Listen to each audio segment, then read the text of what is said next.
नमस्कार साथियों, बहुत बहुत स्वागत है आप सबका अपने YouTube channel in conversation with Abhishek में। साथियों, पिछले कुछ दिनों से इस देश के अंदर जो माहौल बना हुआ है, जो राजनीतिक उथल पुथल मची हुई है, जो पॉलिटिकल टर्मोइल हम देख रहे हैं, उस विषय पर कुछ बातें मुझे आपसे करनी है।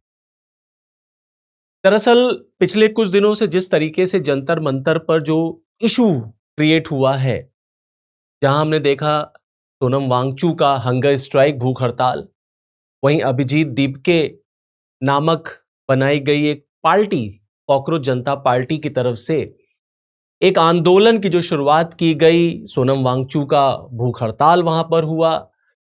सरकार के सामने कुछ मांगे पेश की गई कि हमें धर्मेंद्र प्रधान का त्यागपत्र चाहिए, एजुकेशन रिफॉर्म होना चाहिए और नीट का पेपर जो लीक हुआ था उसमें अकाउंटेबिलिटी फिक्स होनी चाहिए और जो बच्चे पेपर लीक होने के बाद जिन्होंने आत्महत्या की उनको 1-1 करोड़ का कंपनसेशन सरकार की तरफ से मिलना चाहिए। इन मुद्दों को लेकर के एक छात्र आंदोलन हमें जंतर मंतर पर देखने को मिला। ठीक है, तब तक दिल्ली हाईकोर्ट का फैसला आता है सोनम वांगचू की सेहत को लेकर के। पुलिस आती है, सोनम वांगचू को वहां से उठाती है और ले जाकर के सफदरजंग अस्पताल में भर्ती करा देती है। यहां तक भी बात ठीक रही। फिर उसके बाद कॉकरोच जनता पार्टी की तरफ से यह कहा जाता है कि क्योंकि संसद का मॉनसून सत्र जो है वो 20 तारीख से शुरू हुआ था, तो यह हुआ कि हमें संसद का घेराव करना है, संसद कूच करना है, और एकाएक भीड़ जो है वो संसद की तरफ चलने लग जाती है। दिल्ली पुलिस यहीं पर फेल हो जाती है, दिल्ली पुलिस से यहीं पर गलती हो जाती है कि दिल्ली पुलिस इस बात का आकलन नहीं कर पाती कि भीड़ इतनी ज्यादा आ जाएगी और दिल्ली पुलिस की तरफ से जो एक जो प्रिपरेशन, जो तैयारी होनी चाहिए थी उनको रोकने की, वो नहीं हुई और भीड़ एकाएक जो है वो संसद की तरफ कूच करने लग जाती है, जिसको लेकर के फिर पुलिस अलर्ट मोड में आती है, पुलिस उनको रोकती है और दोनों के बीच में, पुलिस और जो छात्र थे वहां, जो स्टूडेंट थे या जो और भी लोग थे उसमें, उन सब के बीच में एक संघर्ष देखने को मिलता है। और उसके बाद जो हुआ वो आप सबने न्यूज पेपर्स में, न्यूज चैनल्स में, सोशल मीडिया पर देखा होगा, पढ़ा होगा, जहां एक तरफ हमने देखा कि जो आंदोलनकारी थे उनकी तरफ से पत्थरबाजी की गई तो पुलिस की तरफ से लाठीचार्ज हुआ। ये नहीं होना चाहिए था, ये बहुत अनफॉर्चुनेट इंसिडेंट हुआ जो कुछ हुआ, क्योंकि इसमें दोनों तरफ से लोग घायल हुए हैं, इंजर्ड हुए हैं। जो छात्र थे उसमें, जैसा मीडिया में निकल करके आ रहा है कि उसमें छात्रों के ग्रुप में कुछ एंटी सोशल एलिमेंट्स भी चले गए थे। बिल्कुल, मैं मानता हूं, बिल्कुल होगा। मैक्सिमम छात्र थे, ये भी बात सच है, और छात्रों ने या उस ग्रुप ने जो पत्थरबाजी की वो नहीं होना चाहिए था, क्योंकि पुलिसकर्मी भी इंजर्ड हुए हैं, उसमें कई आईपीएस ऑफिसर्स हैं, आईपीएस से लेकर के लोअर स्टेटस तक के जो पुलिस ऑफिसर्स हैं उसमें इंस्पेक्टर हैं, कांस्टेबल हैं, वो लोग भी घायल हुए हैं, बहुत सीरियस इंजरीज आई हैं। पुलिस ने लाठीचार्ज किया, उसमें छात्र जो थे या जो और लोग उसमें थे, छात्रों के जो रिश्तेदार थे वो भी घायल हुए हैं। कई छात्राएं, कई लड़कियां जो फीमेल स्टूडेंट्स हैं वो घायल हुई हैं।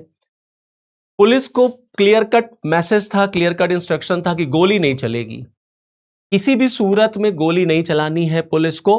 इवन यहां तक कि जो रबर बुलेट होती है वो तक पुलिस को फायर नहीं करनी है।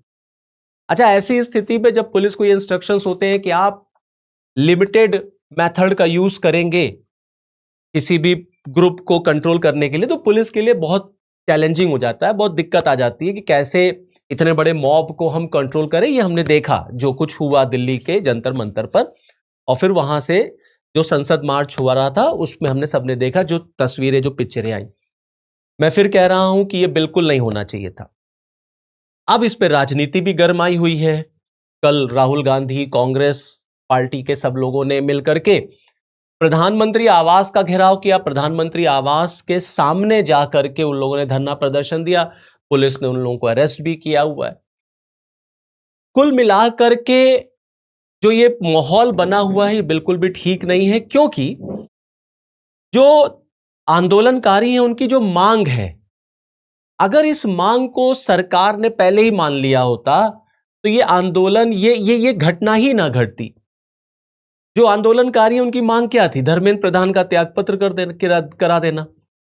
तो मैं पूछना चाहता हूं बीजेपी सरकार से, मोदी गवर्नमेंट से, कि धर्मेंद्र प्रधान बीजेपी के लिए क्या इतने बड़े नेता हैं, क्या इतने महान नेता हैं वो बीजेपी में, कि अगर उनका रिजाइन नहीं होता तो बीजेपी आने वाले चुनाव हार जाती, या बीजेपी के लिए वो बहुत बड़ा वोट बैंक लाते हैं, या बहुत बड़े स्टेटस के वो मिनिस्टर है कि उनका रिजाइन नहीं हो सकता।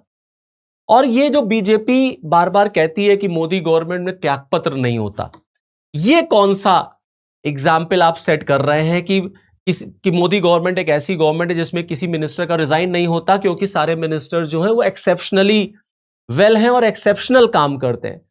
अरे यार, किसी से भी गलती हो सकती है, कहीं से भी चूक हो सकती है। और अगर इस बात को मान लेना कि नहीं मेरे से गलती हुई है, ठीक है, मॉरलिटी के बेसिस पर, एथिकल बेसिस पर हमने रिजाइन कर दिया, त्यागपत्र दे दिया, तो इसमें क्या गलती है? इस देश में कई ऐसे एग्जाम्पल्स हैं जहां मिनिस्टर्स ने त्यागपत्र दिया है, बिल्कुल कर देना चाहिए था। तो यहां तक ये बात ही ना पहुंचती। अब गवर्नमेंट का कहना है कि देखिए ऐसा है कि प्रोटेस्ट हो रहा था, हंगर स्ट्राइक हो रहा था, लेकिन हम तक बातें पहुंचाई नहीं गई, गवर्नमेंट से टाइम नहीं मांगा गया। तो जब गवर्नमेंट से टाइम मांगोगे तभी गवर्नमेंट तुम्हें टाइम देगी। देखिए, कांग्रेस जनता पार्टी के लोगों ने टाइम मांगा तो जेपी नड्डा साहब से मुलाकात हुई। जब पूछा गया मेमोरेंडम कहां है तो इनके पास मेमोरेंडम ही नहीं था, तो इन्होंने कहा हम शाम को मेमोरेंडम देंगे। इसका मतलब है ये जो कुछ भी प्रोटेस्ट था ये अनऑर्गेनाइज्ड था, ये एक्सटर्नल फोर्सेस के थ्रू स्पॉन्सर्ड है, देश को बदनाम करने की बात है। मैं सब मान लेता हूं। मैं अभी जो गवर्नमेंट की कमियां हैं मैं उस पर आपसे बात करना चाहता हूं। देखिए, डेमोक्रेसी में सबको प्रोटेस्ट करने का राइट है, पीसफुल प्रोटेस्ट सब करते हैं और सबको अधिकार भी है ये।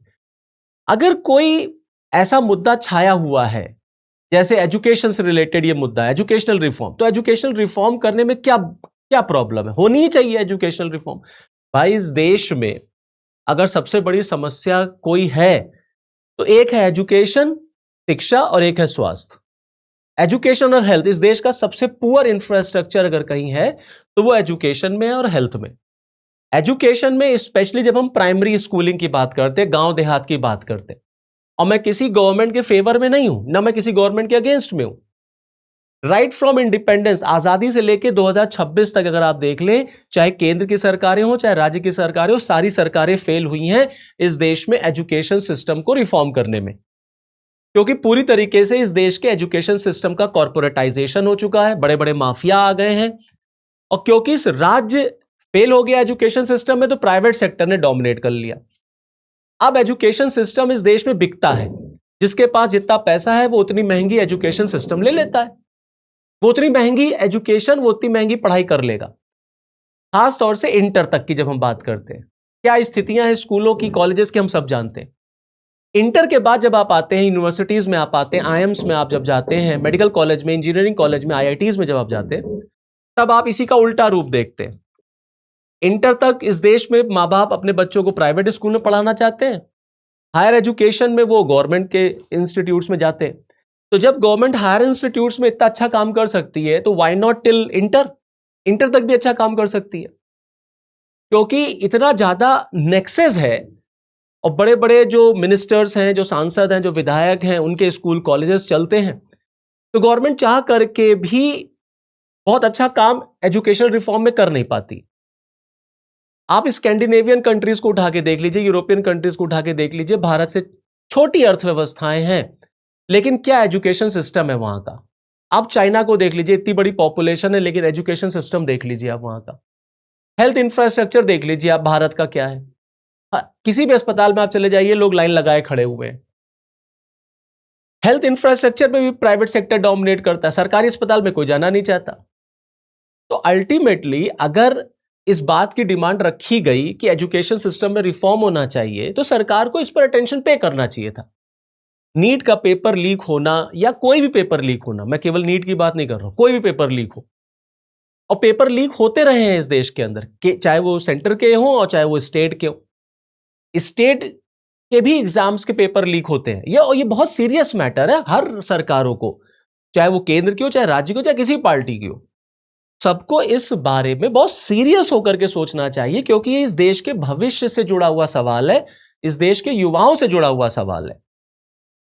इसको आप इतनी लाइटली नहीं ले सकते। आपको अकाउंटेबिलिटी फिक्स करनी चाहिए कि अगर पेपर लीक होगा तो कौन अकाउंटेबल होगा, और पहले तो हम ऐसी व्यवस्था करें कि पेपर लीक ही ना हो।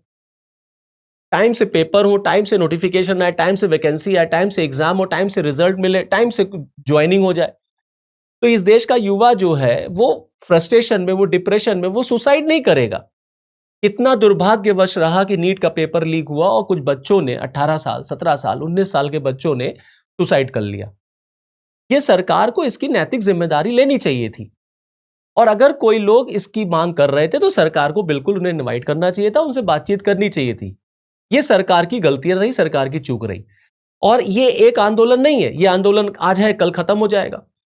एजुकेशन सिस्टम तो ऐसे ही चलेगा ना।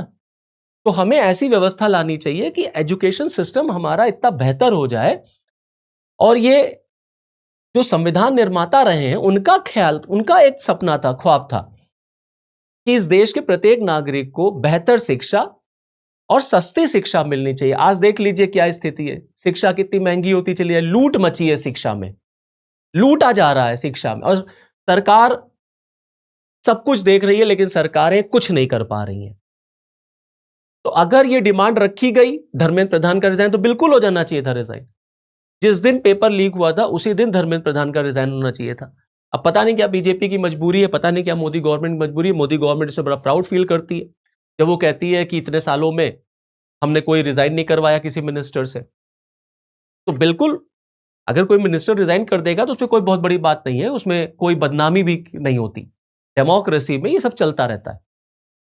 लोहिया जी कहा करते थे कि सरकारें जो है ना वो रोटियों की तरह पलटनी चाहिए, जैसे रोटी पलटती है वैसे सरकारें भी पलटनी चाहिए। आपको मिनिस्ट्री जो है रीशफल करते रहना चाहिए, वरना वहां पर एक लॉबी, एक नेक्सस क्रिएट होने लग जाता है। इसी तरीके से अब आप आ जाइए दूसरी तरफ, आ जाइए दूसरी तरफ देखिए। कहने को ये छात्र संघ आंदोलन था, कहने को ये स्टूडेंट आंदोलन था, नीट के पेपर को लेके था, एजुकेशन रिफॉर्म को लेके था, बहुत अच्छी बात है। मैं कॉकरोच जनता पार्टी वगैरह पे नहीं जाना चाहता, कौन है वो, किसने बनाया, क्या है, पैसा कहां से आ रहा है, वो सब नहीं मुझे बात करनी है। गंभीर मुद्दे पे बात करनी है। मुद्दा बहुत गंभीर है, एजुकेशन सिस्टम बहुत गंभीर है, इसमें रिफॉर्म होना ही चाहिए। दूसरी तरफ आ जाइए, छात्र आंदोलन था, तो जब छात्र आंदोलन था तो केवल छात्रों के मुद्दे की बात होनी चाहिए, उस पर राजनीति नहीं होनी चाहिए। वहां ये सारी political party, so called leftist, Shabana Azmi से लेकर के तमाम पता नहीं कौन कौन लोग उसके मंच पर देखने को मिले, जो एक तरीके से एंटी गवर्नमेंट वहां से प्रोटेस्ट होना शुरू हो गया। कहने को छात्र आंदोलन था लेकिन नारे लग रहे थे संसद को उखाड़ फेंकने के, नारे लग रहे थे इस देश को नेपाल बनाने के लिए, नारे लग रहे थे 370 को फिर से इंस्टॉल करने के लिए, नारे लग रहे थे शर्जिल इमाम के लिए, उमर खालिद के लिए, नारे लग रहे थे भगवान प्रभु श्री राम के विरोध में। भगवान प्रभु श्री राम, मर्यादा पुरुषोत्तम राम का अपमान उस मंच से किया गया। तो जब कहने को ये छात्र आंदोलन था तो छात्र आंदोलन के नाम पर यह सब क्या हो रहा था? छात्र आंदोलन था, शांतिपूर्ण आंदोलन था, तो पत्थरबाजी क्यों हुई? पत्थर क्यों फेंके गए? जब पत्थर फेंके जाएंगे तो पुलिस इस तरीके से काम करेगी ही करेगी।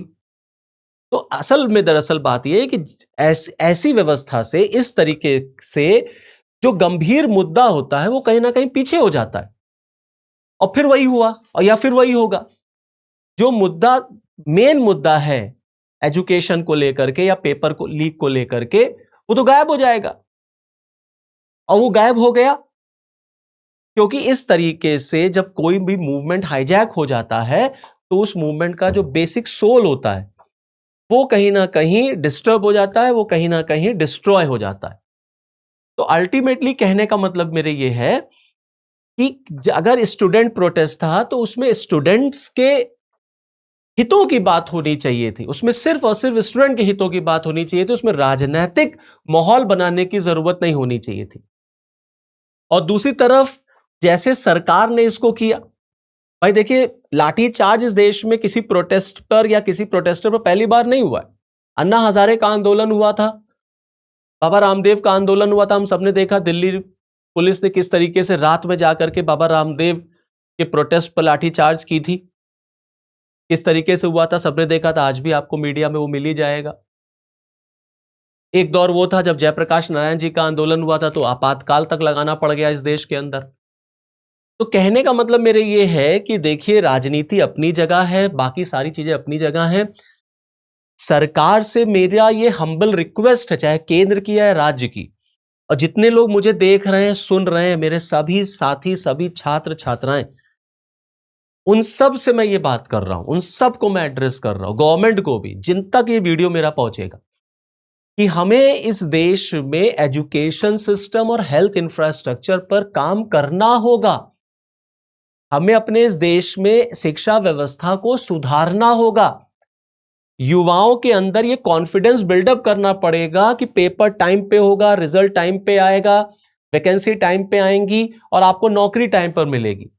वरना हम इस देश को कभी भी विकसित भारत या विश्व गुरु नहीं बना पाएंगे, और विकसित भारत होकर के भी फिर क्या मिलेगा अगर ये गंभीर समस्याएं यहां रहेंगी। ये भ्रष्टाचार, ये शिक्षा व्यवस्था में भ्रष्टाचार, ये स्वास्थ्य में भ्रष्टाचार, ये बहुत गंभीर मुद्दे हैं और इस पर बातचीत होनी चाहिए और सरकारों को इस पर मिलकर काम करना चाहिए, चाहे आप किसी पॉलिटिकल पार्टी से हो। तो इस वीडियो को देखने के बाद मेरे मुद्दों पर सोचिएगा जरूर। नमस्कार।